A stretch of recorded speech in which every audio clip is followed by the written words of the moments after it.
जी, आज हमारा टॉपिक है रिडक्शन ऑफ ऑर्डर। तो इसमें हम इक्वेशन का ऑर्डर काम कर सकते हैं, यानी सेकंड ऑर्डर डिफरेंशियल इक्वेशन को हम फर्स्ट ऑर्डर डिफरेंशियल इक्वेशन में कन्वर्ट कर सकते हैं। तो इसके लिए हमारे पास एक इक्वेशन है डी स्केयर वाई और D x square plus y is equal to secant cube x.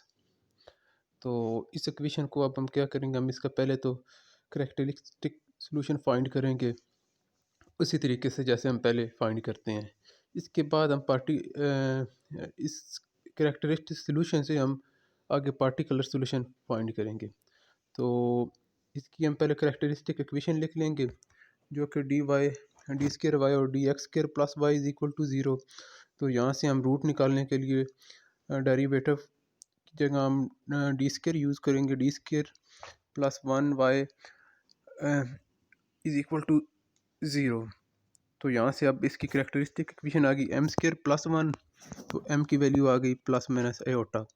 तो क्योंकि यहाँ पे कोई रियल नंबर नहीं है, तो C one cos of x plus C two cos of X, इसका वाई सी आ गया।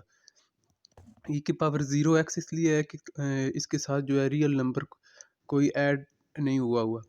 तो C one cos of x plus C two sine of X, Y C इसका आ गया। तो अब हम वाई पी जो है ना, इसका फाइंड करने के लिए एक स्पेसिफिक ट्रिक है, वो ये कि हम यहाँ पे कांस्टेंट सी की जगह वन पुट कर सी वन की जगह वन पुट कर लेंगे और सी टू की जगह ज़ीरो पुट कर लेंगे। तो जब हम सी वन की जगह वन पुट करेंगे और सी टू की जगह ज़ीरो पुट करेंगे, तो y c is equal to हमारे पास आ जाएगा कॉज ऑफ एक्स। तो ये जो है इससे इसे हम वाई पी लेट कर लेंगे। तो suppose y p is equal to v cos of x is the solution of equation one. तो इसको वाई सी के साथ अब वी काज एक्स जो है ना लगा के, हम इसके साथ वी लगा के हम इसको वाई पी कंसिडर कर लेंगे कि ये इसका वाई पी है। अब आगे वाई पी कैसे फाइंड करना है, तो हम गिवन इक्वेशन में हमारे पास है एक वाई का डबल डेरिवेटिव है और एक वाई है। तो इसका हम डबल डेरिवेटिव लेके और फिर इसको डबल डेरिवेटिव को और वाई पी की वैल्यू को इक्वेशन वन में रख देंगे, तो हम जो है इसका वाई पी फाइंड कर लेंगे। तो ये इक्वेशन जो है फिर सेकंड ऑर्डर, अब देखते हैं कि ये कैसे आगे सॉल्व होती है। तो डी वाई और D x is equal to minus v, पहले हम ले लेते हैं कॉज का डेरिवेटिव जो कि साइन है, प्लस कॉज एक्स ऐसे ही, तो हम वी का डेरिवेटिव ले लेते हैं d v over d x. तो इसके बाद स्टूडेंट्स, इसके बाद हम इसका डबल डेरिवेटिव ले लेते हैं। जब डबल डेरिवेटिव लेते हैं तो minus we cos of x ऐसे ही हमने लिख लिया, कॉज का मतलब साइन का डेरिवेटिव कॉज। अब अब हम ऐसा करते हैं कि माइनस साइन को ऐसे रहने देते हैं और डेरिवेटिव ले लेते हैं वी का, डी वी और डी एक्स। इसी तरह फिर माइनस डी वी और D x sine of x plus, अब वी डी वी और डी एक्स का डेरिवेटिव लेंगे तो वो अगेन डेरिवेटिव लेंगे डी वी स्केयर और डी एक्स स्केयर। तो ये डबल डेरिवेटिव आ गया। अब हम क्या करेंगे, इस डबल डेरिवेटिव को और y की वैल्यू को इक्वेशन वन में पुट करेंगे, तो हमारे पास ये फॉर्म बन जाएगी minus we cos of X minus two V sine D we और D X plus cos X D square we और D x square plus V cos X is equal to secant cube x. तो ये हमारे पास जो है, इसको हमने जब हमने इस इक्वेशन का डेरिवेटिव अगेन लिया, ये एंड वाली डी वाई और D x square with respect to x, जब हमने इसका डेरिवेटिव लिया तो इस पे चेन रूल लेफ्ट साइड पे लग जाएगा। तो चेन रूल लगने के बाद मेरे पास डी स्केयर वाई और डी एक्स स्केयर की वैल्यू ये ऊपर बन गई। अब इस वैल्यू को और वाई की वैल्यू को इक्वेशन वन में जो गिवन इक्वेशन है, जो कि ये मेरे पास इक्वेशन है गिवन, इसमें मैं पुट कर दूंगा, जिसके लेफ्ट राइट साइड पे सीकेंट क्यूब एक्स है। इसमें पुट करने के बाद हम देखते हैं आगे ये किस तरह की इक्वेशन बनती है। इसमें जब मैंने पुट किया तो मेरे पास जो फाइनल इक्वेशन बच गई वो है cos X D square we और D x square minus two V sine X D we और D x is equal to secant cube x. तो अब ये कॉस जो है डिवाइड कर देंगे हम पूरी इक्वेशन पे, तो यहाँ पे आप देख सकते हैं।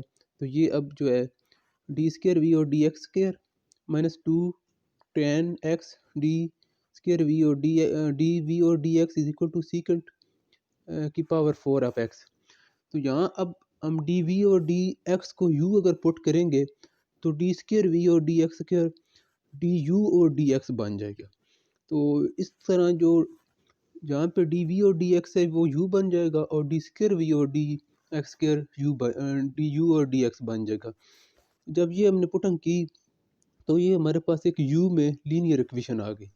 तो अब इसका हम इंटीग्रेटिंग फैक्टर फाइंड करते हैं। यहाँ पे मेरे पास p है -2tan x। तो अब -2tan x का अब हम इंटीग्रेटिंग फैक्टर ये p है तो इस इंटीग्रेटिंग फैक्टर आ जाएगा एक्सपोनेंशियल की power integration -2tan of x।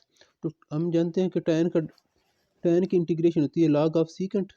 तो जो -2 पावर शुरू में है ये सीकेंट, ये जो -2 है शुरू में ये सीकेंट की पावर -2 और यहाँ पे log और एक्सपोनेंशियल कैंसिल हो गए तो secant square 1 over secant square आ गया। तो सीकेंट स्क्वायर क्योंकि cos का इन्वर्स होता है 1 over secant square is equal to cos square x। तो अब हम जानते हैं कि इसका सोल्यूशन ये होता है कि u इंटू इंटीग्रेटिंग फैक्टर, तो u इंटू इंटीग्रेटिंग फैक्टर तो ये मैंने लिख लिया, उसका derivative is equal to secant square x जो कि दूसरी साइड पे हमारे पास है। तो अब हम स्टूडेंट देख सकते हैं कि जब हम इंटीग्रेटिंग फैक्टर को दोनों तरफ मल्टीप्लाई करेंगे तो इंटीग्रेटिंग फैक्टर को दोनों तरफ मल्टीप्लाई करने के बाद u cos ऑफ x और दूसरी साइड पे आ गया ये हमारे पास इंटीग्रेटिंग, क्योंकि पहले सीकेंट की पावर 4 थी तो 4 पे जब सीकेंट की पावर 4 से cos स्क्वायर मल्टीप्लाई हो गया तो सीकेंट स्क्वायर रह गया। तो यहाँ से अब इसकी इंटीग्रेशन आ गई सीकेंट स्क्वायर की tan ऑफ x।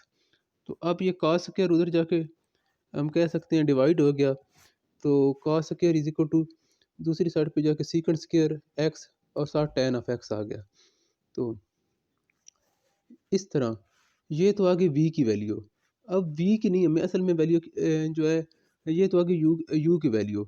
तो अब आप दे सकते हैं ये u की वैल्यू और u किसके इक्वल है dv और dx। तो dv और dx लिख लिया हमने u की जगह और अब ये एक सेपरेबल इक्वेशन बन गई है।